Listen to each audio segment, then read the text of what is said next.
Good morning, Sean Campus. We're here to do our Money Monday reading.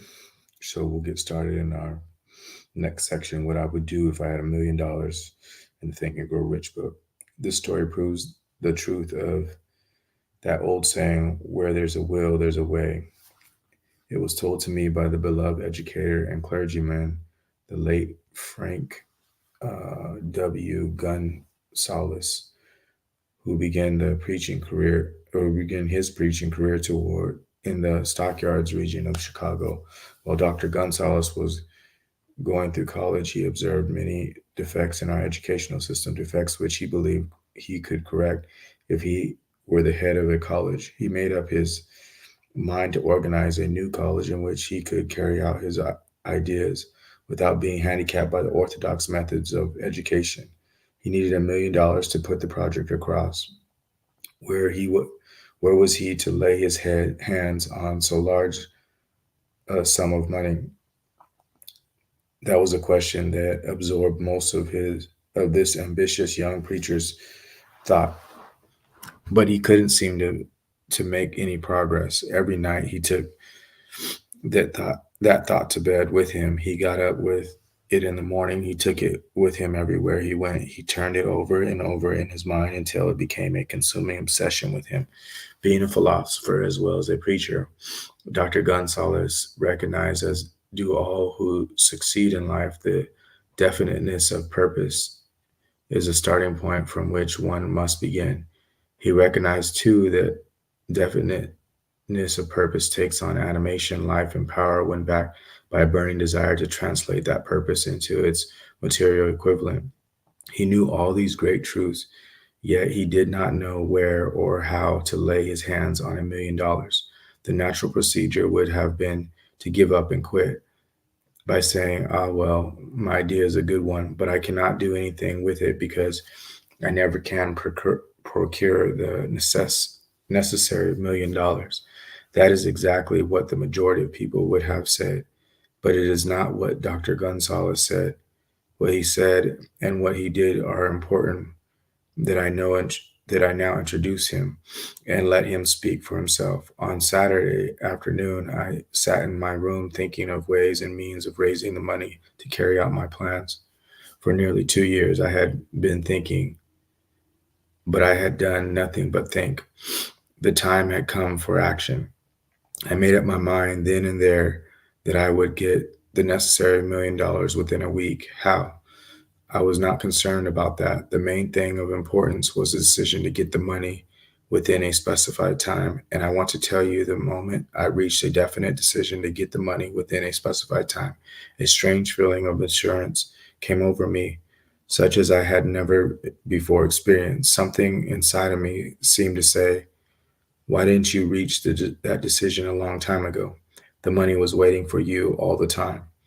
Things began to happen in a hurry. I called the newspapers and announced I would preach a sermon the following morning entitled, What I Would Do If I Had $1 Million. I went to work on the sermon immediately, but I must tell you, frankly, the task was not difficult because I had been preparing that sermon for almost 2 years. Long before midnight, I had finished writing the sermon. I went to bed and slept with a feeling of confidence, for I could see myself already in possession of the $1 million. Next morning, I rose early, went into the bathroom, read the sermon, then knelt on my knees and asked that my sermon might come to the attention of someone who would supply the needed money. While I was while I was praying, I again had the feeling of assurance that the money would be forthcoming. In my excitement, I walked out without my sermon and did not discover the oversight until I was in my pulpit and about ready to begin delivering it. It was too late to go back for my notes, and what a blessing that I couldn't go back. Instead, my own subconscious mind yielded the material I needed when I arose to begin my sermon. I closed my eyes and spoke with all my heart and soul of my dreams. I not only talked to my audience, but I fancy I talked also to God. I told what I would do with $1 million if that amount were placed in my hands. I described the plan I had in mind for organizing a great educational institution where young people would learn to do practical things and at the same time develop their minds. When I had finished and sat down, a man slowly arose from his seat, about 3 rows from the rear, and made his way toward the pulpit. I wondered what he was going to do. He came into the pulpit, extended his hand, and said, "Reverend, I liked your sermon. I believe you can do everything you said you would do. If you had $1 million to prove that I believe in you and your sermon, if you will come to my office tomorrow morning, I will give you the $1 million. My name is Philip D. Armour." Young Gonzalez said to Mr. Armour's went to Mr. Armour's office, and the $1 million was presented to him. With the money, he founded the Armour Institute of Technology, now known as the Illinois Institute of Technology. The necessary $1 million came as a result of an idea. Back of the idea was a desire which young Gonzalez had been nursing in his mind for almost 2 years. Observe this important fact: he got the money within 36 hours after he reached a definite decision in his own mind to get it and decided upon a definite plan for getting it. There was nothing new or unique about young Gonzalez' vague thinking about $1 million and weakly hoping for it. Others before him and many since his time have had similar thoughts, but there was something very unique and different about the decision he reached on that memorable Saturday, when he put vagueness into the background and definitely said, "I will get the money within a week." Moreover, the principle through which Dr. Gonzalez got his $1 million is still alive. It is available to you. The universal law is as workable today as it was when the young preacher made use of it so successfully. How to transmute ideas into cash. Observe that Asa Candler and Dr. Frank Gonzalez had one characteristic in common. Both knew the astounding truth that ideas can be transmuted into cash through the power of definite purpose plus definite plans. If you are one of those who believe that hard work and honesty alone will bring riches, perish the thought. It is not true. Riches, when they come in huge quantities, are never the results of hard work alone. Riches come, if they come at all, in response to definite demands based upon the application of definite principles and not by chance or luck. Generally speaking, the idea is an impulse of thought that impels action by an appeal to the imagination. All master salesmen know the ideas can be sold, know that ideas can be sold where merchandise cannot. Ordinary salesmen do not know this. That is why they are ordinary. A publisher of low priced books made a discovery that should be worth much to publishers generally. He learned that many people buy titles and not contents of books. By merely changing the name of one book that was not moving, his sales on that book jumped upward more than 1 million copies. The inside of the book was not changed in any way. He merely ripped off the cover bearing the title that did not sell and put on a new cover with a title that had a box office value. That, as simple as it may seem, was an idea. It was imagination. There is no standard price on ideas. The creator of ideas makes his own price, and if he's smart, gets it. The story of practically every great fortune starts with the day when a creator of ideas and a seller of ideas got together and worked in harmony. Carnegie surrounded himself with men who could do all that he could not do, men who created ideas and men who put ideas into operation and made himself and the others fabulously rich. Millions of people go through life hoping for favorable breaks. Perhaps a favorable break can get one an opportunity, but the safest plan is not to depend on luck. It was a favorable break that gave me the biggest opportunity of my life, but 25 years of determined effort had to be devoted to the opportunity before it became an asset. The break consisted of my good fortune in meeting and gaining the cooperation of Andrew Carnegie. On the occasion, Carnegie planted in my mind the idea of organizing the principles of achievement into a philosophy of success. Thousands of people have profited by the discoveries made in the 25 years of research and several fortunes have been accumulated through the application of the philosophy. The beginning was simple. It was an idea which anyone might be developed or might have developed.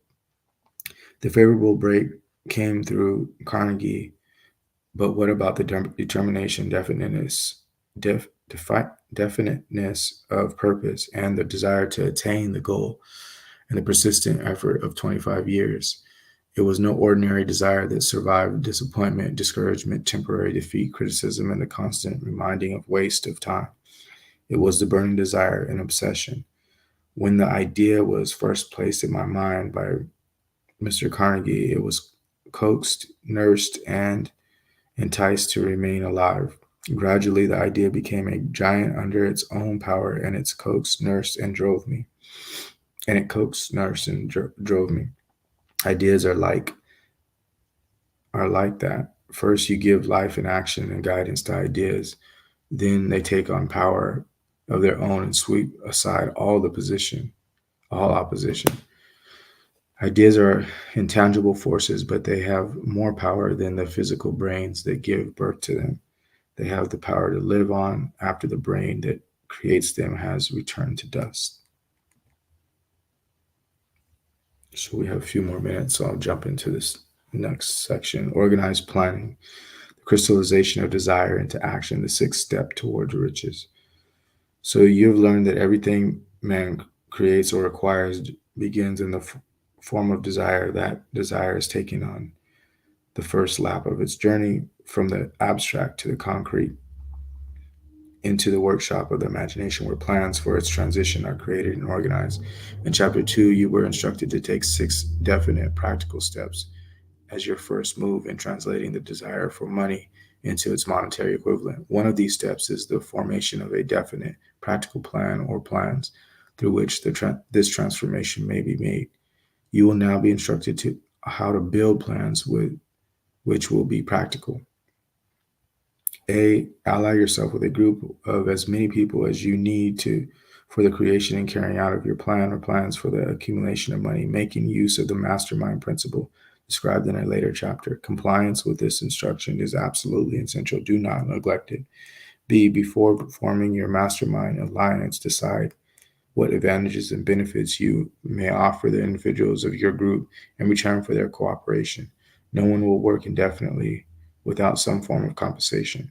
No intelligent person will either request or expect another to work without adequate compensation, although this may not always be in the form of money. Arrange to meet with the members of your mastermind group at least twice a week and more often if possible until you have jointly perfected the necessary plan or plans for the accumulation of money. Maintain perfect harmony between yourself and every member of your mastermind group. If you fail to carry out this instruction to the letter, you may expect to meet with failure. The mastermind principle cannot obtain where perfect harmony does not prevail. Keep in mind these facts. First, you are engaged in an undertaking of major importance to you. To be sure of success, you must have the plans which are faultless. Second, you must have the advantage of the experience, education, native ability, and imagination of other minds. This is in harmony with the methods followed by every person who has accumulated a great fortune. No individual has sufficient experience, education, native ability, and knowledge to ensure the accumulation of a great fortune without the cooperation of other people. Every plan you adopt in your endeavor to accumulate wealth would be the joint creation of yourself and every other member of your mastermind group. You may originate your own plans either in your whole or in part, but see that those plans are checked and approved by the members of your mastermind alliance. If your first plan fails, try another. If the first plan which you adopt does not work successfully, replace it with a new plan. If this new plan fails to work, replace it in turn with still another, and so on until you find a plan that does work. Right here is the point at which the majority of men meet with failure because of their lack of persistence in creating new plans to take the place of those which fail. The most intelligent man living cannot succeed in accumulating money nor in any other undertaking without plans which are practical and workable. Just keep this fact in mind and remember when your plans fail that temporary defeat is not permanent failure. It may only mean that your plans have not been sound. Build other plans, start all over. Temporary defeat should mean only one thing: the certain knowledge that there is something wrong with your plan. Millions of men go through life in misery and poverty because they lack a sound plan through which to accumulate fortune. Your achievement can be no greater than your plans are sound. No man is ever whipped until he quits in his own mind. James Hill met with temporary defeat when he first endeavored to raise the necessary capital to build a railroad from the east to the west, but he too turned defeat into victory through new plans. Henry Ford met with temporary defeat not only at the beginning of his automobile career, but after he had gone far toward the top. He created new plans and went marching on to financial victory. We see men who have accumulated great fortunes, but we often recognize only their triumph, overlooking the temporary defeats which they had to surmount before arriving. No follower of the philosophy can reasonably expect to accumulate a fortune without experiencing temporary defeat. When defeat comes, accept it as a signal that your plans are not sound. Rebuild those plans and sail once more towards your coveted goal. If you give up before your goal has been reached, you're a quitter. A quitter never wins, and a winner never quits. Lift the sentence out, write it on a piece of paper in letters an inch high, and place it where you will see it every night before you go to sleep and every morning before you go to work. When you begin to select members for your mastermind group, endeavor to select those who do not take defeat seriously. Some people foolishly believe that only money can make money.